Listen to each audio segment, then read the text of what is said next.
The Chicago Bears lose to the LA Rams 34-14. What is going on, y'all? Fox Sports Hall back at it with another video talking, of course, some NFL here to talk about the Chicago Bears and their first loss of the season in week 1. So if you are new to the channel, make sure to go ahead and hit that big red subscribe button. Make sure you are following me on all my social media platforms. And guys, hit the bell icon so you're notified every time I drop a new video.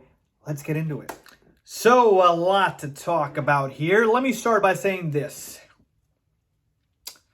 This loss was very predictable because I predicted it. I said the Bears would lose to the Rams. I think I said 28-13. Ended up being 34-14. The point being is, because of how predictable it was painful to watch because you knew exactly what was going to happen. All right, so let's start with the offense because, boy, do we have to talk about the defense as well. But I'm going to get to them in just a second here. Let's start with the offense, okay? And I mentioned this on Twitter. I tweeted it out. By the way, follow me on there. I live tweet during the game, and I said, listen, man, I can, rip Andy Dalton day and night and keep going on and on about him. But at this point, there is no point because Andy Dalton is who he is. And today, was he flat out awful? No. Was he anything remotely impressive? No. He is exactly what Andy Dalton was, all right? Had a little over 200 yards, no passing touchdowns, had a pick. That first pick that he threw in the red zone, that's typical Andy Dalton. So, Andy Dalton aside, man, he's just, at this point, who he is. I want to talk about Matt Nagy because Matt Nagy knows the situation. He knows who's in front of him with Andy Dalton and with Justin Fields. And he sees what he has. And yet he's still stuck with Andy Dalton. Now, it's game 1 of 17, but here's the thing, folks. We know the outcome here.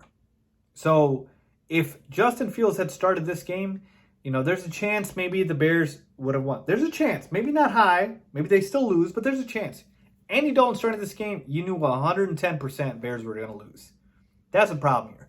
But as far as the performance, folks, look, my other issue with Matt Nagy is he can't even commit to his decisions, right? I'm not saying that I don't like the Justin Fields package, but what I am saying is I don't like the fact that Matt Nagy can't even be stubborn right?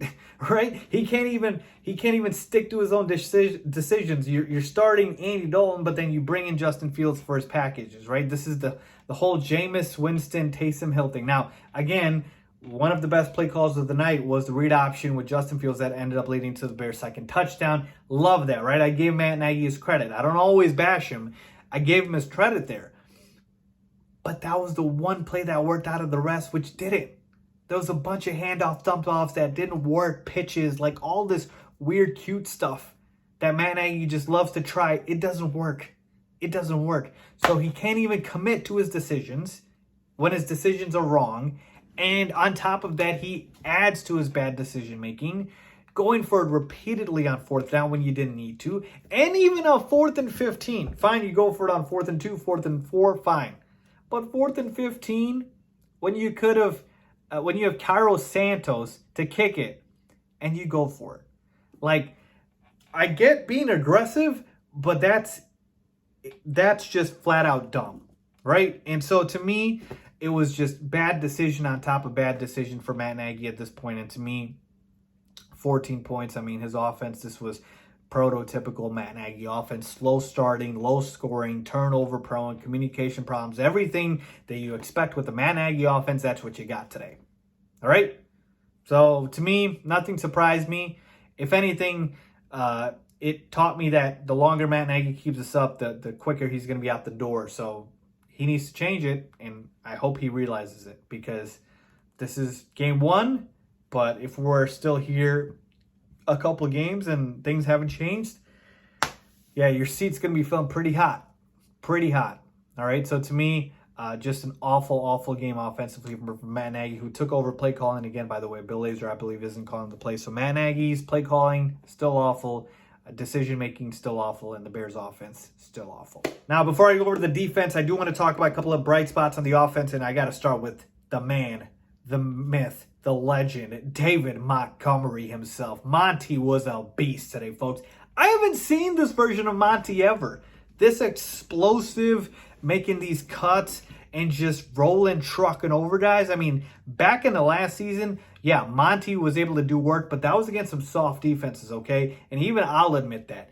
But going up against a Rams D-line and doing that, over 100 yards rushing and a touchdown, yeah, bravo to you, David Montgomery. You deserve a round of applause. Best player today on the Bears offense, no doubt about it. And he showed up and he showed out today. If we see this version of David Montgomery, the Bears offense should be built around him. That's how good David Montgomery was today. Another player that I like, Cole Kmet. I liked what I saw from him today. I told you that I predicted him to have his breakout season. Big body in the middle. There was a couple of throws where Dalton just missed Cole Kmet right in the middle. It would have been a huge gain for chunk yards, and he looked good. Cole Kmet looked good. Rest of the guys on offense weren't, but I just want to call out Monty and Cole Kmet, but especially Monty, the best player on offense, easily. All right, now let's talk about the defense, because they are not absolved of any of the blame either, because they were atrocious. Let's just call it what it is, folks. The defense was atrocious. It was awful. All right? This Bears defense, I can't remember it being and looking this bad. Like, I know our secondary is awful. Like, it's one of the worst secondaries in the NFL. But overall, the defense looked so bad. All right? Eddie Jackson looks like a shell of himself. I know it's the first game, but Eddie Jackson was awful. Like, the worst I've seen Eddie Jackson ever play. Right? I think he was the guy who was supposed to keep up with Cooper Kupp on the blown coverage. Just missing tackles. This Bears defense can't tackle. Bad start for defense coordinator Sean Desai. All right, make no mistake about it. He had an awful debut. He's got a lot of questions to answer. But in that same light, there's a lot of players that didn't do their jobs. Like I mentioned with Eddie Jackson. Marquis Christian, I believe that's his name. He was repeatedly getting burned. Like, there's a lot of guys who are going to lose their jobs if performances like this stay. Because Matt Stafford, who was a great quarterback, I get it, was able to just find guys for deep shots. Right? On the Van Jefferson first touchdown, he's literally on the ground. You can't touch him. You can't tackle him. And he still walks in for the touchdown. Unbelievable.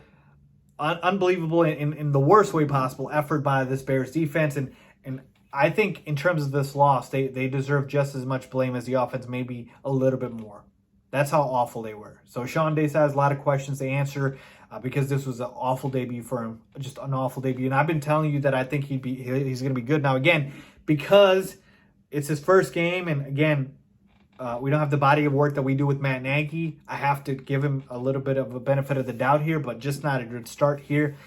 And next week, you got the Bengals on tap, and you thought that was going to be an easy game. They just beat the Minnesota Vikings. So the Bengals with Joe Burrow and company, yeah, they're no pushover either. All right? So it's only going to get harder from here on out, folks. First week of the season, predictably, we lose to the Rams, who are a Super Bowl contender. But let's see what happens here. This season could be a long one, but I'll stay here with you guys and have you guys updated on everything. So let me know what you guys think. Leave a comment down below if you agree with me or disagree, as always. Thanks for watching.